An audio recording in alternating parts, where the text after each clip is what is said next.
Hello and welcome to this new episode of Educology.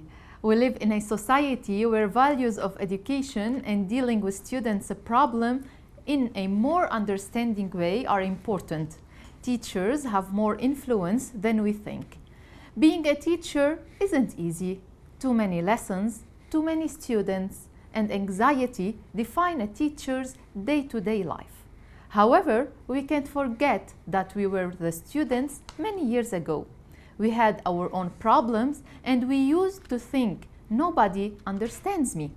How great would it be if, instead of getting condescending looks from the teacher, we would have gotten a talk at the end of the class that would have shown us that we are special and that they support us.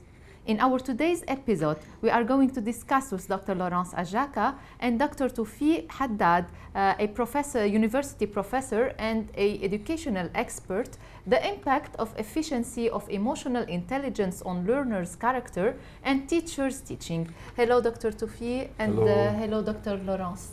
Greetings to you, to your guest, and to all our viewers. Good morning to everyone as well. Welcome. Doctor, let's start with you. Why are teachers required to take care of the affective domain of the students besides ensuring academic excellence?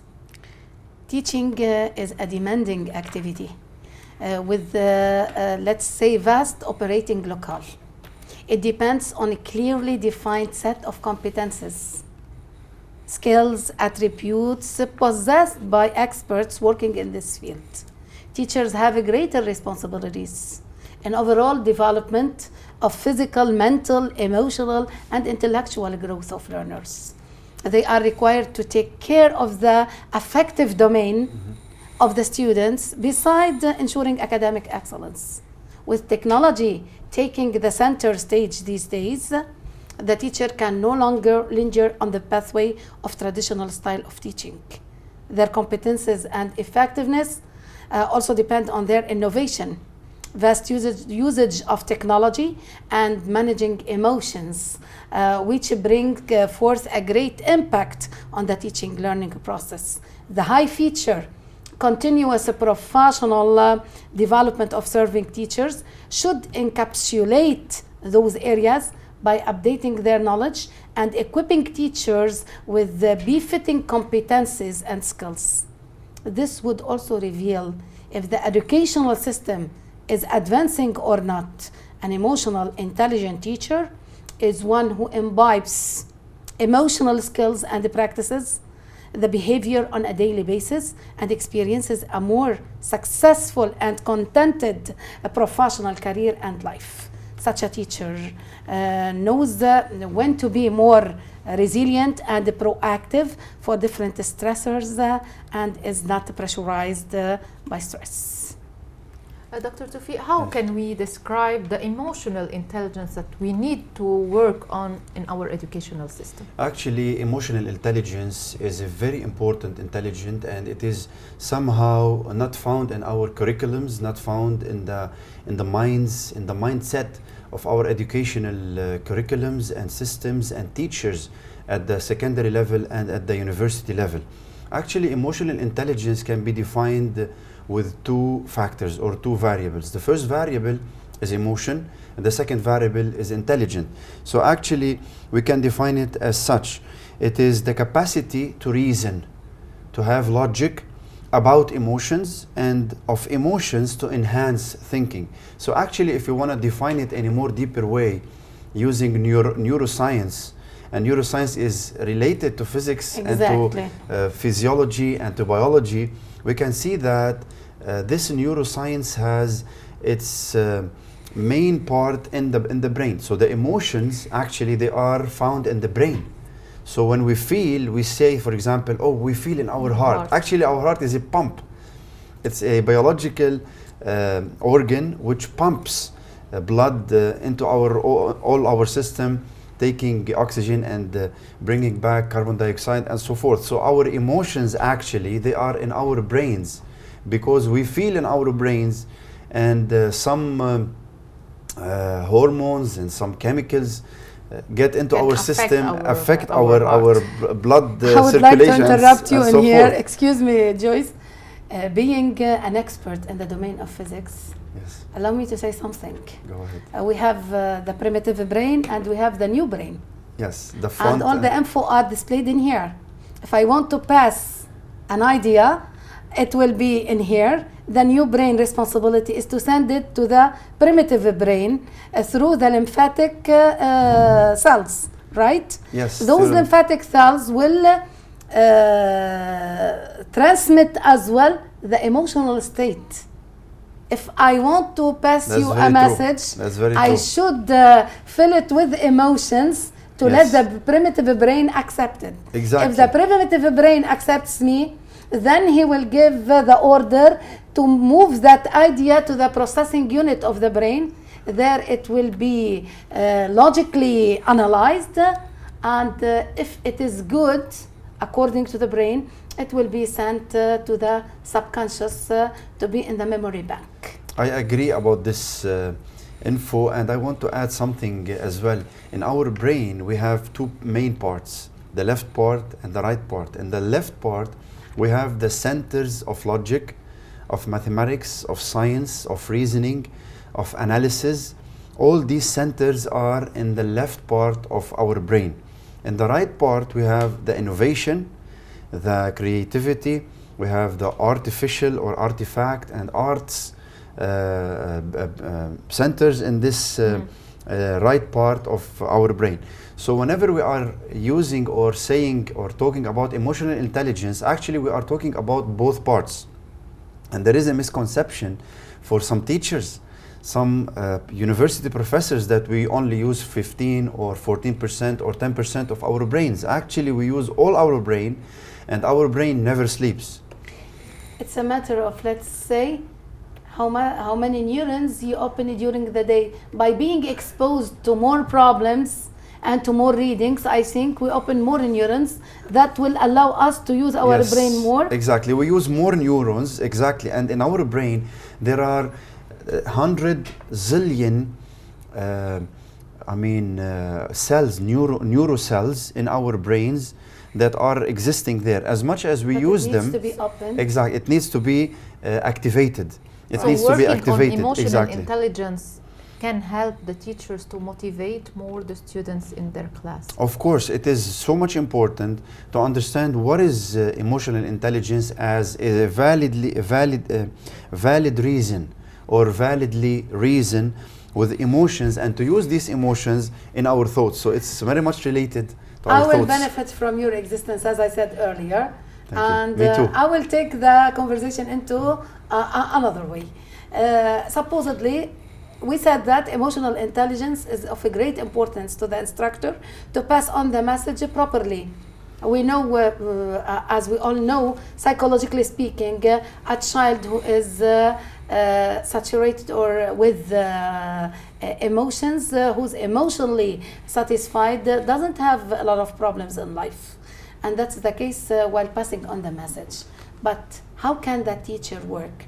If we know that 15% of white matter the woman has, and her brain doesn't pass the message right away to the primitive brain, it goes to the center of emotions before being sent there. As for the man, the information are moving from here to here because of the availability of gray matter that inhibits the transmission of information. I see. I can tell, based on my research, for 399 adolescents,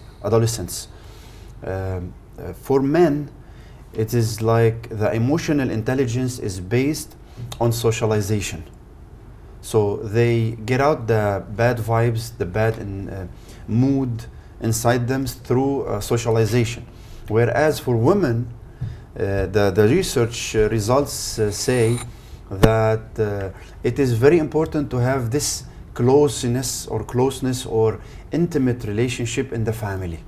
And this will help them to have much more advanced and higher Here achievements comes the, at school and the university. question, the difference in the anatomy of the brain between a male and a female. Yes. How can be overcome when it comes to passing emotional intelligence to students? From my experience and from my research, I can tell the following primary conclusion.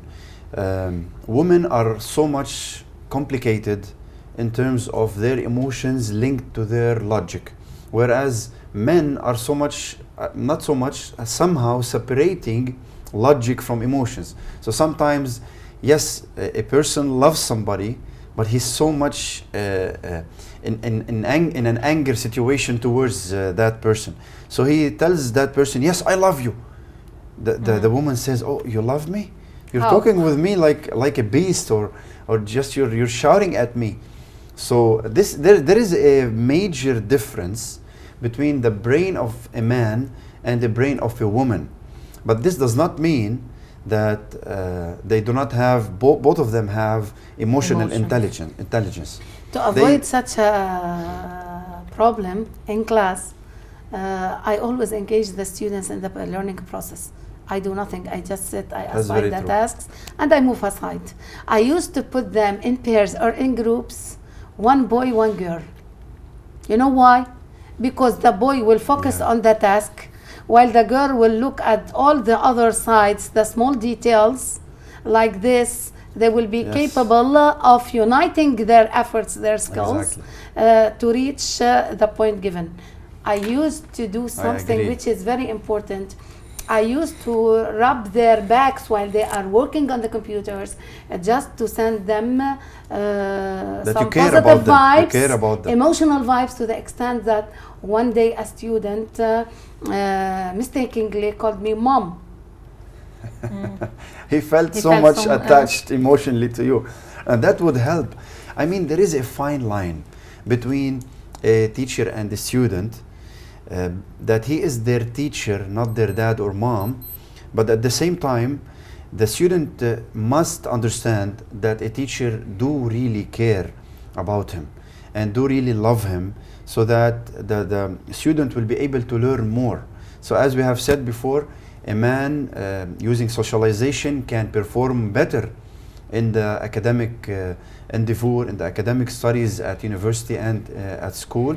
While for women, it's very important to have this emotional support at school and especially in the family, so that the achievement will increase. How can we learn our teachers to work on this side, on this emotional intelligence in our students? We can actually teach these teachers through or via training sessions. And I prefer personally not to use Zoom or Teams, to have a face-to-face interaction that will help them more and will help us more learn from their experiences as well, how to teach students. But during with this COVID-19 pandemic, we're forced to work on online learning. Can teachers work on emotional intelligence, not face-to-face? Of course they can work. We badly need it. Of course we badly need it. We badly need it not to have passive students. Exactly. You lost your impact, the impact of your authority during face-to-face communication. Yes. So you're supposed in here just to pamper them, to treat them very nicely, to the extent that you attract them to your class. That's very important, but I just want to go to the education as a humanistic act. It's not like a technical act only. We depend on technology nowadays, and I personally use Teams, and you also use Teams, Zoom, and other platforms and softwares to communicate, to teach, and to learn from others as well. But education from an educational perspective must be set into a humanistic act in the first place, and then into academic act, into a mental, cognitive perspective, passing on what needs to be learned with competencies, skills, and other values. So many times using these technologies is very important and very useful during COVID-19. But at the same time, we are trying to find a way how we can pass these ethical and spiritual values using these platforms, technical platforms, not a humanistic relationship. Is it effective? It can be effective, or the face-to-face is better? I believe it is more efficient using a face-to-face interaction. But as long as we are in this pandemic, we have to use these technologies, these platforms, and to try to find ways how we can pass on these values of respect. They have to respect others when they talk, even if they are on a platform. They have to be punctual entering into the Zoom meeting or classes or Teams or whatever the platform is. And they have to have all the other values. Maybe the deadline of any assignment. Exactly. You don't need it just to have people face to face. Sometimes when you talk to someone over the net, you will feel that you're relaxed, and a lot of negative energy is gone out of you. Have you ever forgotten your instructors or teachers? If you plant a flower, you will care a lot to the extent when it grows and you find it beautiful, you will feel very happy, you will smile. How can we feel when we incept in the brains of humans such a thing? If we don't incept it with love and care, we will not feel the difference. Yes, I don't go to school or to university to teach just to get a salary by the end of the month. Yes. My mission is far than the building a personality. It's further. I need. If you don't love me, you will not accept to stay with me. That's right. If you accept to stay with me, I need to find a way to attract you, because I'm passing on a message. I'm incepting in your brain something. It will remain for a lifetime. Especially if I pass it with love, it will never be forgotten. I agree about this, and I want to add something not too much related, but somehow related. For the upcoming year, academic year in Lebanon, for example, what are we looking for? Are we looking for only the classical method in class, or integrating it with the technological platforms, usage of them? I mean, I think we have to go for a blended model, blended hybrid model for being in class with a face-to-face teaching and learning process, as well as using the platforms, online teaching. Both of them can combine in order to make education a better place, a better realm to be in.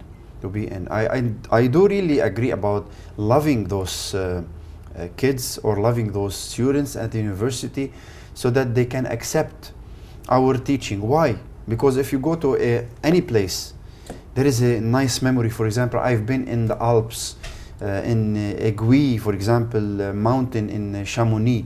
Oh, I remember that. I feel relaxed. I feel happy about it. So whenever a student or a learner at school comes into my class, how does he feel? Does he feel good?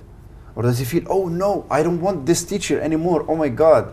That's a nightmare to me. Or no, that teacher is lovely, is a nice person. Right. Can we transmit these emotions? So these emotions online? help in discovering the different intelligences in the different students' settings. But can these emotions be transmitted online for the students? That's a tough question. Yeah, it is, but it can be done. Don't forget that the tonality of the voice affects to a great extent the hearing yeah, of course sense it of can. of the human. It can, but it cannot affect. I mean, don't you like get affected if someone calls you and with the tells same you, impact? Hi, as how I'm are you? personally Doing fine. Instead of hi, how are you? Doing fine. Of course. You need just to hang up. The tone of voice. The tonality of the voice yes. plays a very important role. Yes. There we have to charge our voice with a lot of emotions and to pass it on while talking. That will help much, yes. That will maybe help much. Also the way you're giving your course maybe it will affect the way the students look Joyce, at the Joyce, at it's the not teacher. a matter. It's not a matter of a student. If you bring two children and you put them in here and you sit next to them and they don't do anything, they will get bored and they will try to make problems. The point is that once you engage the student, it will be very easy to pass some emotional messages from time to time. How can I know if that student is accepting or not? With the use of my emotional intelligence, I try to detect what's going on with that student. Yes, I believe in this, and I want to add two main points. The first one is that there is no a way out of the humanistic interaction with those students.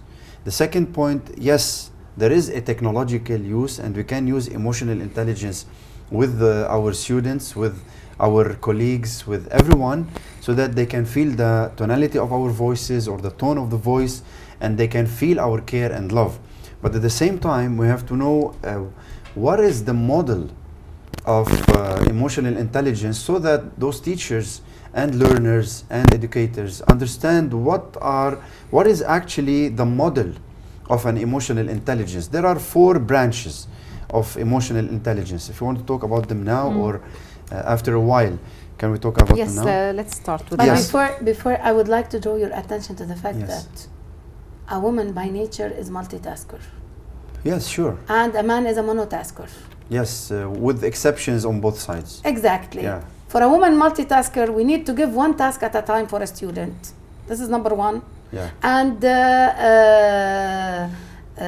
generate it with love. The other one, for the man, it will be one task at a time, but it will not be filled with love and emotions. Why not? We're aware because of the anatomy of the brain. And here the instructor has to train himself or herself to go for such a process, else we will not have a good outcome. Yeah. And you can play with everything and you can try with everything except for emotions, and you're aware of that.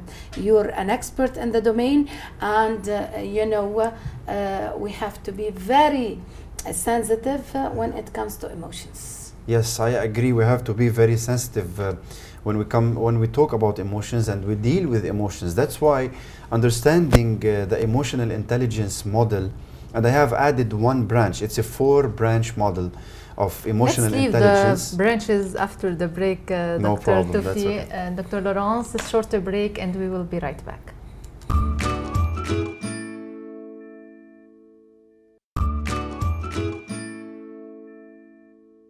Welcome back to Educology, and we continue our subject, the emotional intelligence, with Dr. Toufic Haddad and Dr. Laurance Ajaka.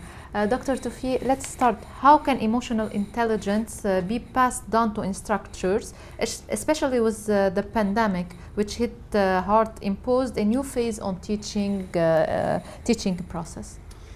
I believe that if we are talking about training teachers, this training has to be as well a blended hybrid training. I do believe from my own experience and from research that technology, sole technology or only technology cannot do all the job, because technology is something dealing with a machine. But we are humans.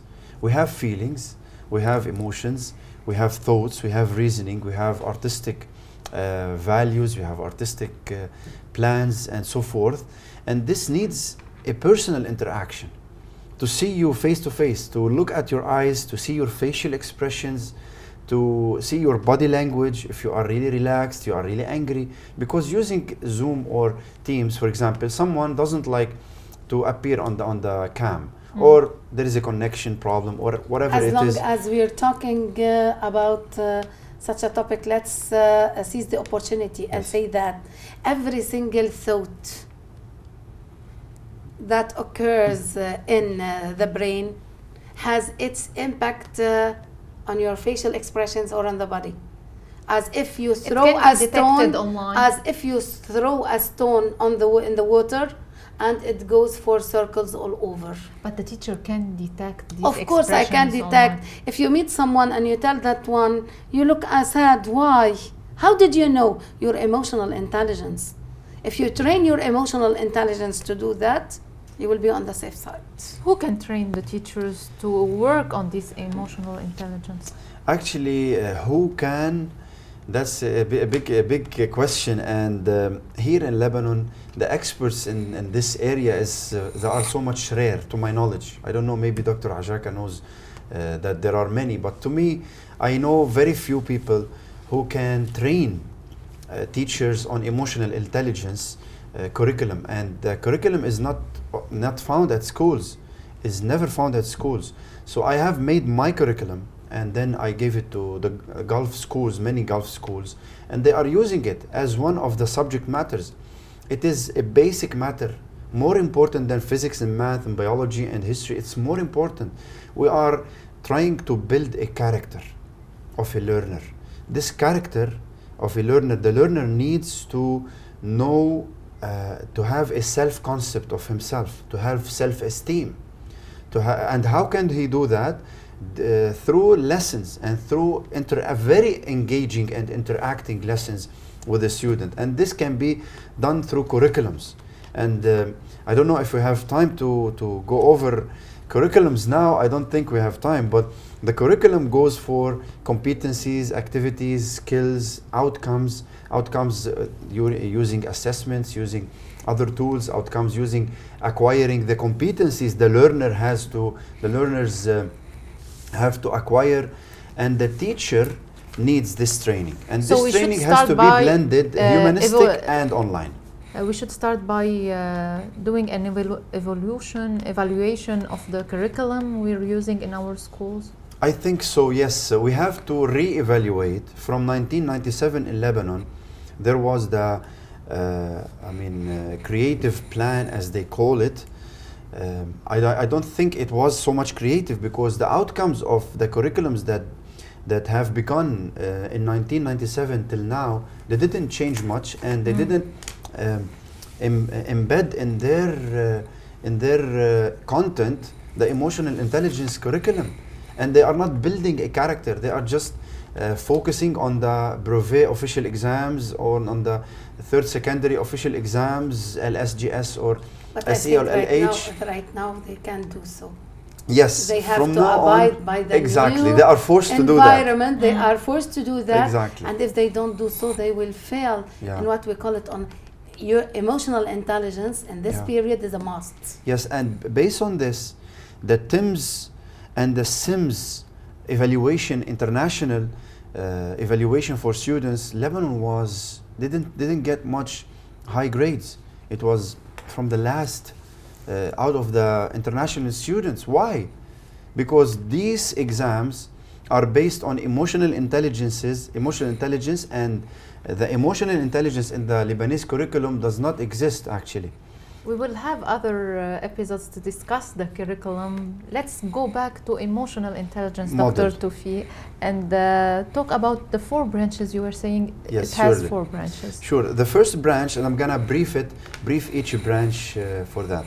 The first branch is managing emotions, managing my emotions and managing the others' emotions as well, and evaluate the strategies to maximize, to reduce, or to intensify emotions in me and in others. Sometimes I need to reduce emotions. He's angry, I need to make him relax.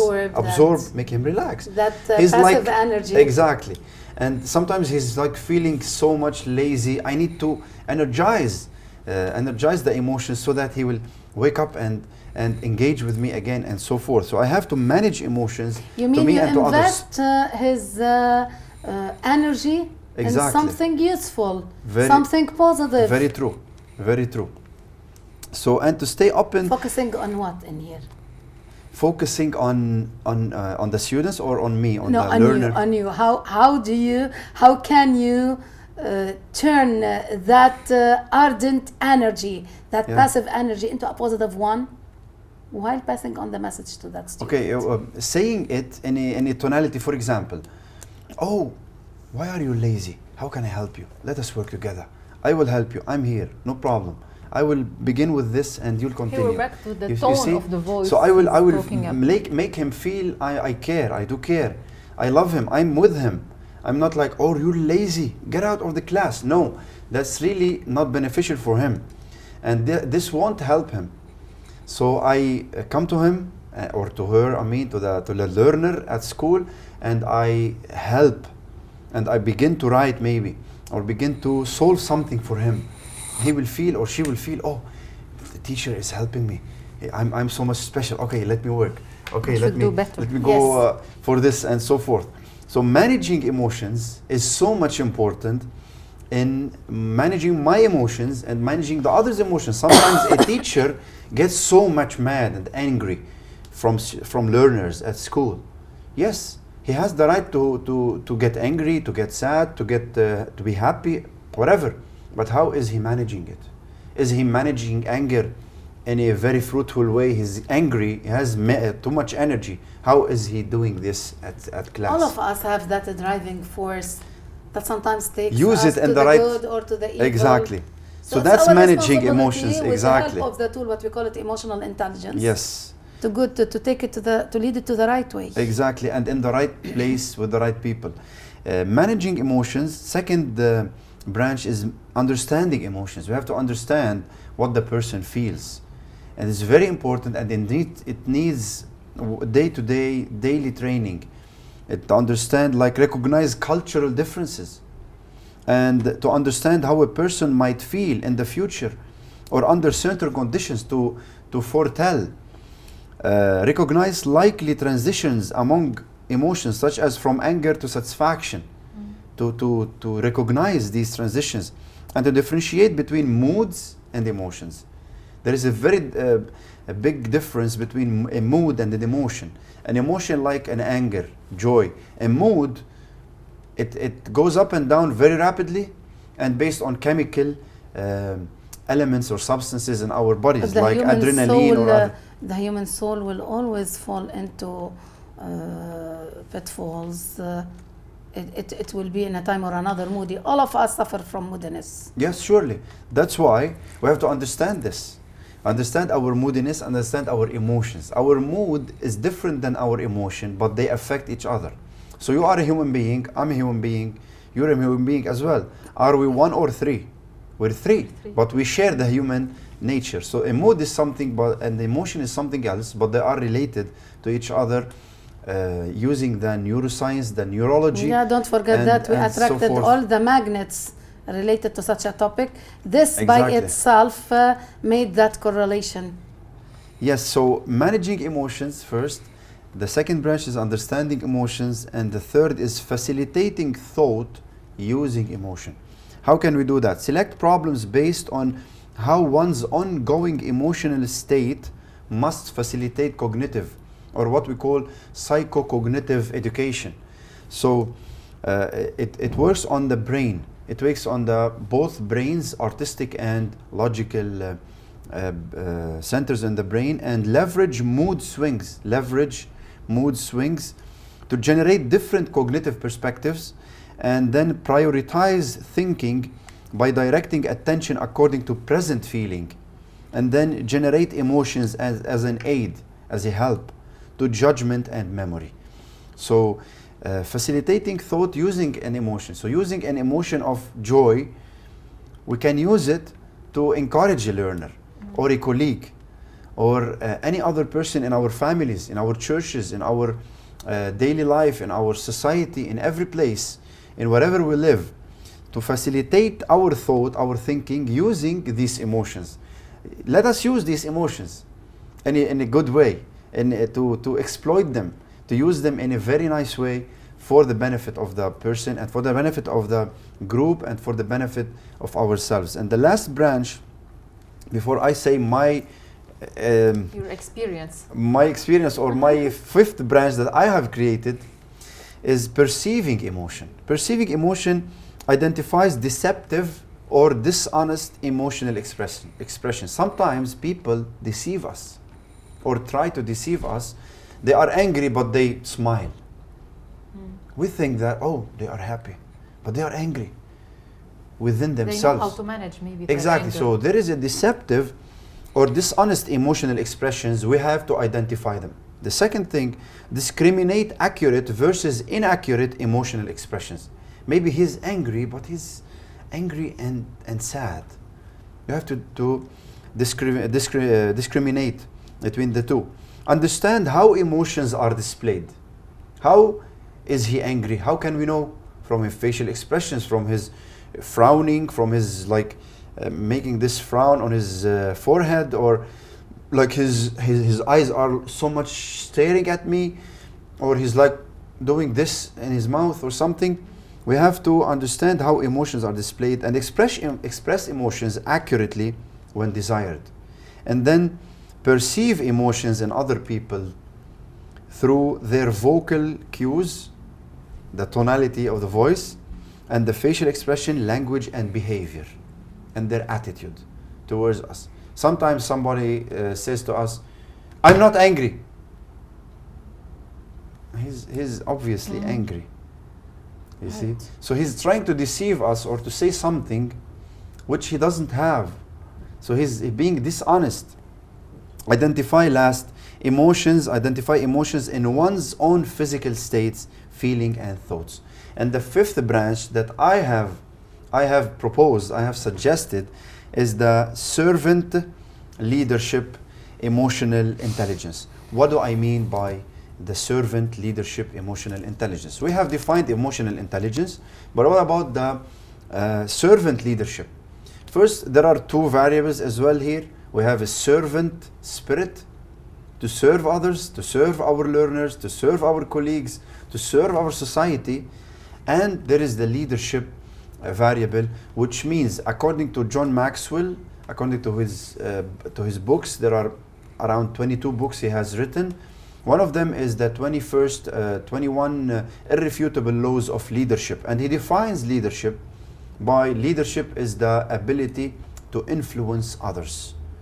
The ability to influence others. And of course, in my opinion, in a good way. But leadership can go to a bad way. They can lead people to a very bad place. So being a servant and a leader at the same time, leading my students, my colleagues, my institution, my church, my mosque, I don't know what's the institution is, leading it in a very serving spirit, not with a dictatorship spirit, not with a hierarchical spirit. I do believe in relational spirit. We all need each other. Everyone has a special role and a specific role to play in our society. No one is more important than the other. Even if my role may be socially classified as more important than your role, but that does not mean that I am more important than you. My role is different than you. And this goes to the emotional intelligence servant leadership As a fifth university branch. professor, Dr. Toufic, how do you implement your emotional intelligence on your students, and what are the difficulties you faced at this stage? Actually, I have many students at Lebanese University. It's like 200 or more, 200 plus students, especially in the first year. So it's very difficult to identify all the students' Still in the process of emotions. lecturing. Exactly, especially in the When lecturing. lecturing, you can detect their emotions. Exactly. So if the class is a small class, like 30 people, 40 people maximum, you can somehow identify each and every person's emotion, manage it, understand it, and then facilitate this thinking or their thinking using the emotion and perceiving the emotion and knowing how to deal with this group. Sometimes I enter into the class and I feel like those people or those students, they do not want to learn. I feel this. They didn't tell anything. They just waiting for me. But from their facial expressions, they look bored. They look bored. They look somehow frustrated. They look somehow maybe angry from something else, and they express it in class, or they don't have any place to express it except in class or with their professors or students or something. And this goes to another realms of intelligences other than the emotional intelligence, which is the personal and social intelligence. And if you like, I have made a table. We can make some comparison regarding of my research that I've done. between the emotional intelligence, personal intelligence, and social intelligence Does the time comparison. allow to do so or not really? Maybe we will discuss it in other episodes, Okay. so we can take all the time that it needs. Okay. Dr. Laurance, for you also as a university professor, how do you implement the emotional intelligence on your students? Sometimes my students call me the crazy instructor. I always try to create my own equation. I can't go by any other equation. That means I can't tell the students come and do that. I always start my class by giving them an idea about their brain, how it works, how they should organize the flow of info, how they should limit it. I don't need to have so many tasks, 1, 2, 3, but before, we all fall in the misconception that our subconscious is in our body. And it's not the case. It's all in here, in the brain.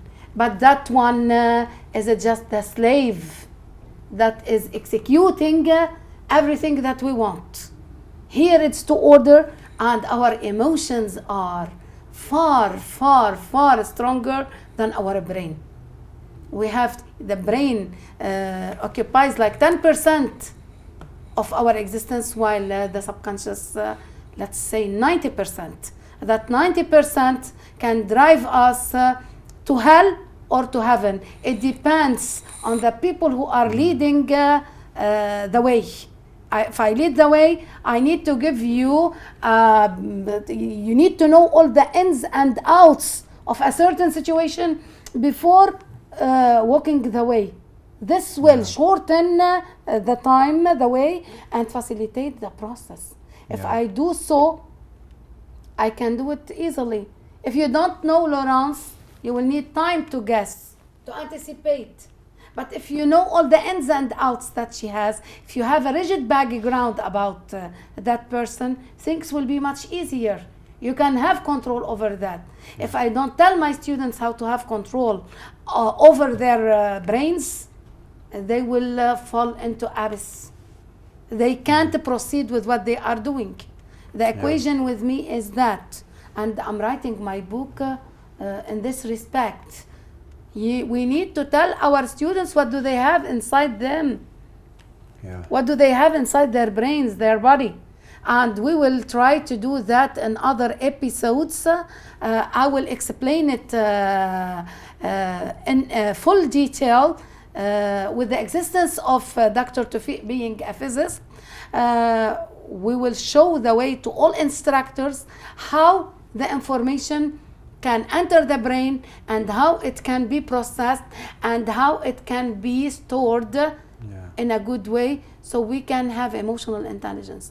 Don't you think, Reverend Father, that everything in life should be done with a pinch of love? Of that course. pinch of love will make difference. Yes, of course. I strongly agree with you that without love we cannot live, and love is the basis of life, and that's what we can say now is that Jesus Christ, our Lord, is the ultimate example of a loving father, of a loving brother, and of a loving mother as well. He's everything for us. We can go for him any time, any place, in any situation, in any emotions, in any thoughts, in any reasoning we have. We can go for this father, loving, caring, leader, almighty father. But we need some help on the way to him. While moving the way to him, we need some help. We need a push.